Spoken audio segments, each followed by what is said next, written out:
অনুরাগের ছোঁয়া ধারাবাহিকের আগামী পর্বে আমরা দেখতে পাবো রূপার শেষ চেষ্টায় সূর্য সংবাদপত্রের মাধ্যমে রূপার কঠিন অসুখের কথা জানতে পেরেই রূপার কাছে ফিরে রূপাকে সুস্থ করে তোলার প্রতিজ্ঞা করলো।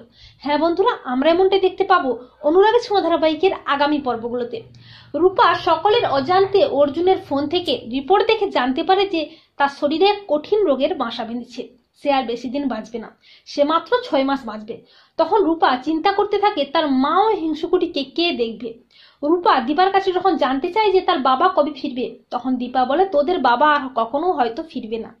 তখন রূপা মনে মনে ভাবে যে বাবা যদি না আসে তাহলে মা ও হিংসুকুটিকে কে দেখবে, আমাকেই কিছু একটা করে বাবাকে ফিরিয়ে আনতেই হবে। এরপর পরদিন অর্জুন যখন রূপাকে দেখতে দীপার বাড়িতে আসে, তখন রূপা অর্জুনকে বলে, অর্জুন তুমি একটু আমাকে বাইরে নিয়ে চলো তো, তোমার সাথে আমার সিক্রেট কথা আছে। রূপার কথায় অবাক হয়ে যায় সবাই। এরপর অর্জুন রূপার কথা মতো রূপাকে বাইরে নিয়ে এলে রূপা বলে, অর্জুন তুমি আগে প্রমিস করো তুমি আমার কথা রাখবে। তখন অর্জুন বলে, ঠিক আছে প্রমিস করলাম, এবারে বলো। তখন রূপা বলে, অর্জুন আমি জেনে গেছি আমার কঠিন অসুখ হয়েছে, আমি আর বেশি দিন বাঁচবো না।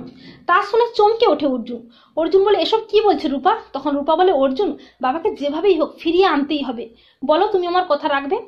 তুমি তোমার বন্ধু হও, বলো। রূপা বলে, আমি কিছু কথা বলবো বাবাকে, আর তুমি সেটা খবরের কাগজে দিয়ে বাবার খোঁজ করো, ঠিক বাবা আসবে।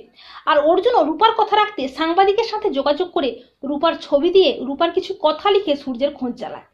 অপরদিকে সূর্য যখন মন খারাপ করে বসে থাকে, তখন হঠাৎই বুধিয়া একটা খবরের কাগজ এনে সূর্যকে দেয়। আর সূর্য খবরের কাগজটা পড়ার জন্য খবরের কাগজটা হাতে তুলে নেয়। হঠাৎই দেখতে পায় সেখানে রূপার ছবি আর কিছু কথা লেখা আছে। সেখানে লেখা আছে, বাবা তুমি ফিরে এসো বাবা, তুমি না থাকলে মাকে আর হিংসুকুটিকে কে দেখবে? আমার কঠিন অসুখ হয়েছে, আমি আর বেশি দিন বাঁচবো না বাবা, তুমি ফিরে এসো বাবা, তোমাকে একটিবারের জন্য আমি দেখতে চাই। আর এটা দেখে চমকে ওঠে সূর্য। সূর্য কান্নায় ভেঙে পড়ে। সূর্য বলে, রূপা মা তোর কিচ্ছু হবে না মা, তোকে বাঁচতেই হবে, আমি তোকে নিজের হাতে সুস্থ করে তুলবো, আমি আসছি মা, আমি আসছি।